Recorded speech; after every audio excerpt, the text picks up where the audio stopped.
So first of all, the first step, so there's 5 that I'm going to give you.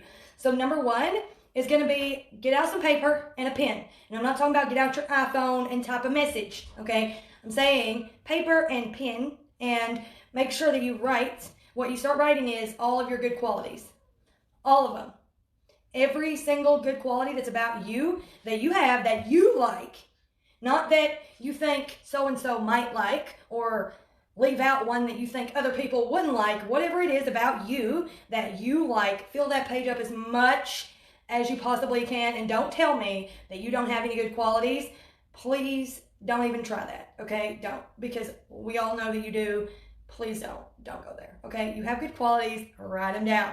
And that sounds really easy, but it really actually takes some digging, especially if you're in a, hey Kelly, hey Carrie. If you're in a really if you're not anywhere out of this hole, because that's what it feels like you're in when you feel like you're not beautiful. You know what I mean? When you don't feel great just being you, with or without makeup, whatever. Because makeup to me is intended to just enhance our beauty that's already there. We're already beautiful, period. Everyone is. So dig deep, write it down, fill it up with as many as possible. And then a bonus to that would be ask the people around you what they love about you. Now, if they say things that you necessarily don't love about you, don't put them on the paper. But if they remind you of things that maybe you didn't think of, then awesome, write it down. And I will say that I got this topic from TJ. She had mentioned it. I'm like, that's a good one. She's on my team and I love her very dearly.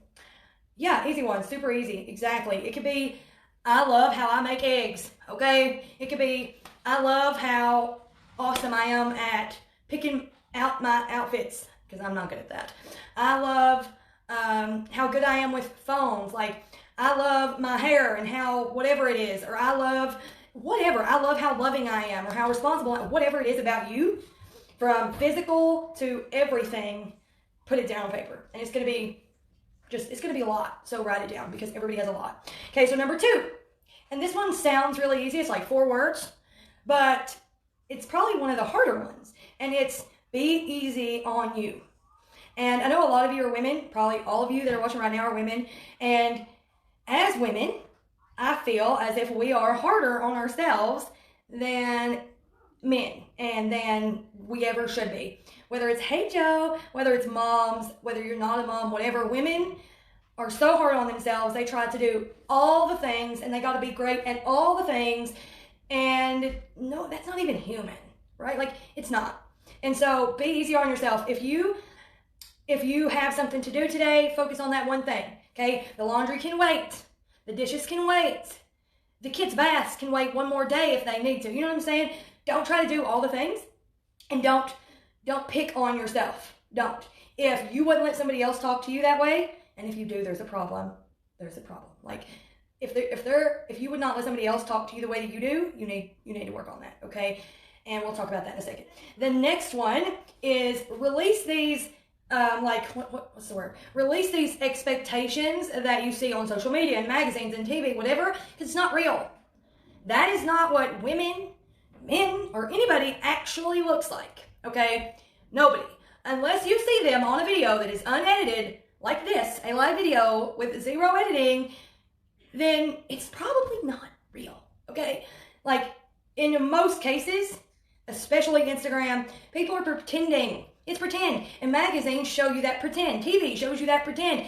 This fantasy life that no one has. No one. Even the Kardashians have stress. They have pores. They have, you know what I'm saying?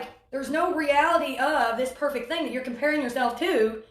You're comparing yourself to a fantasy that is not real. So don't compare yourself to that, because it's false. It's like you comparing yourself to Porky Pig. Porky Pig is a cartoon character, right? Or was, when I was little, whatever. He's not real. Why would you do that? So the next time you find yourself comparing yourself to somebody that's in a Snapchat filter or something like that, ask yourself, am I actually comparing myself to a cartoon character right now?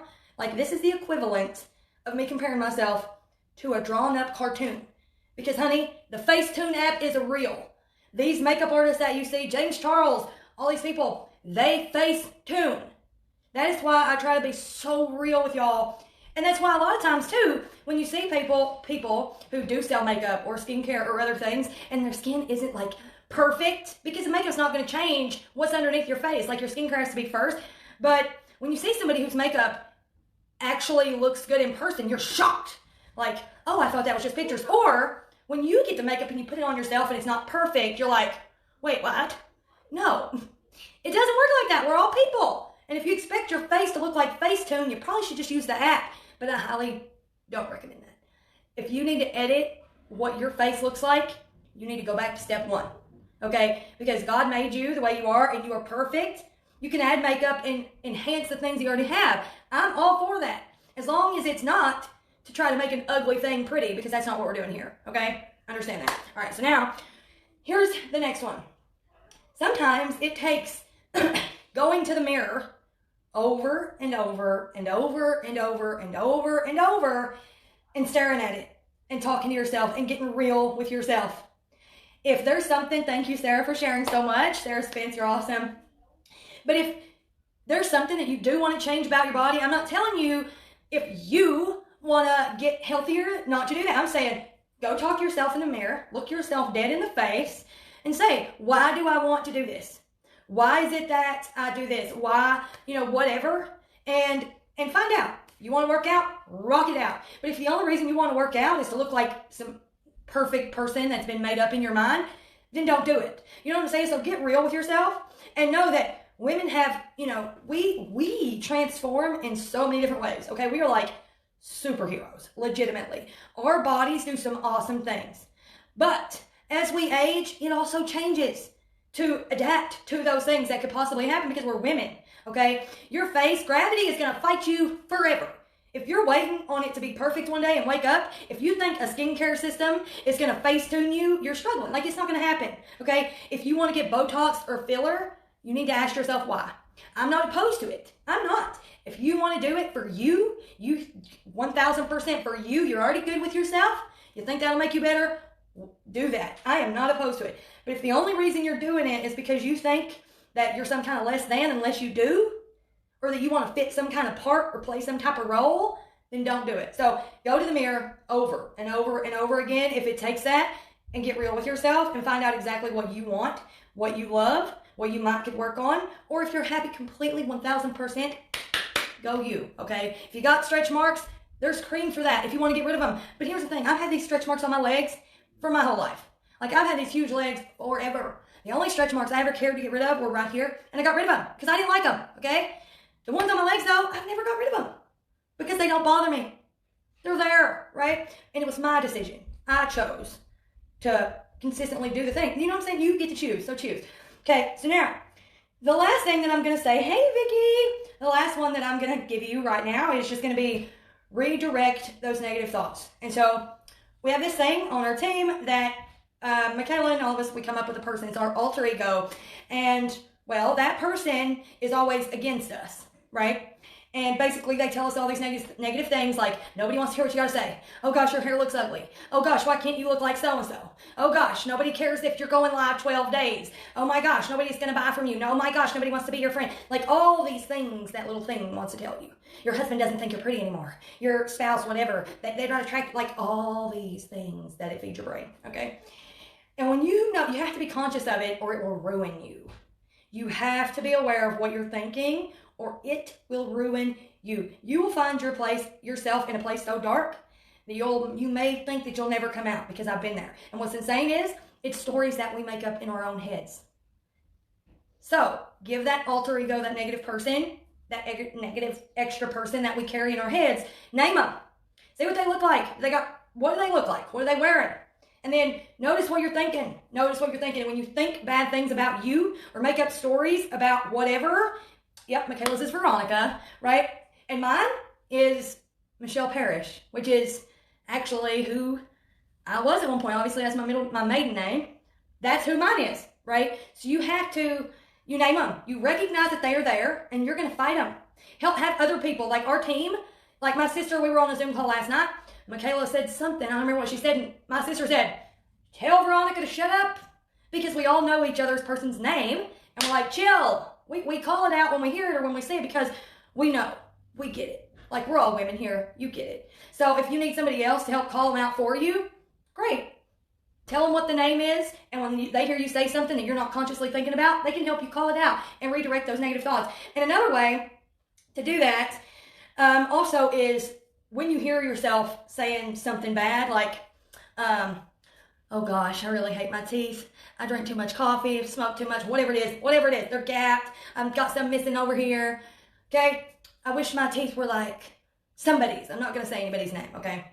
But this is a true example for myself, okay? So it would be something like, why do you want your teeth to look like so-and-so's? Now, I actually do have a good reason for wanting my teeth fixed. I can't chew correctly. I don't have very many back teeth. So I do need them fixed, but however, for them to look like so-and-so's was my screw up. Okay, I almost said a bad word. Whoa, we're getting spicy up in here. But, so, why so-and-so? And in my head, okay, so-and-so has 10,000 followers on Instagram. It's not because of her teeth, Michelle. That's what Michelle Eldridge can say back to Michelle Parrish. Duh. Oh, she didn't even have those teeth when she had 3,000. Like, like it's ridiculous, the things that we come up with. But if we ask ourselves questions back as to why in the crap we're even thinking that, like, why? The answers sometimes sound ridiculous when you say it out loud. So always say it out loud. So like, anything. You see a perfect picture on Instagram, and you're like, my house is a dump. I hate my life. I'll never be whatever. I'll never be Susie. I'll never have a house that looks like Pinterest. Whatever. Why? Why do you, just ask yourself, ask your alter ego, like ask you, okay, so why do I want my house to look like Pinterest? Why does it matter to me? Why? And then you can say, oh, because Susie gets a lot of likes and a lot of comments and a lot of whatever. This isn't my example. I don't care if my house looks like Pinterest, but the teeth one is. And so what does that say? That tells me that you want to feel loved and liked, and that you're a human being, and that you need more friends that gas you up. You need more friends that support you when you feel like you look like, I don't know, a dump truck, okay? That's what you need. And before you say they don't exist, because I used to say it all the time. I used to say, I see all these girls, I would see it on Facebook, Instagram, whatever, BFFs, just taking pictures. I've had this person in my life forever. I love them so much. And I would think, no, that does not exist. That's for Facebook. No. Girls are mean. And the reason I say that is because girls have been mean to me a lot, okay? And they may have been mean to you too. If you feel what I'm saying, understand, I get you. We are in here together, trust me. But in reality is there actually are good people. Good women that can be good friends, and they don't have to be somebody that you can hang out with in person. Because I'll just tell you right now, I don't hang out with my friends in person. We get on Zoom calls and we talk every day, all day long. And yeah, these people are my team, but I can assure you that majority of what we're talking about has nothing to do with business. And we support each other regardless. We are gassing each other up, helping each other pick our best selfies, because you know how it is. You take 400 selfies, you don't like any of them. But if you put them in that, like somebody puts them in the chat, oh girl, like number 3, number 6, number 53, post them all. Like you look bomb. And then you feel better about it, like, well, maybe I do look pretty good in those. So get yourself a gas you up squad, okay? That's tip number 6, a bonus tip.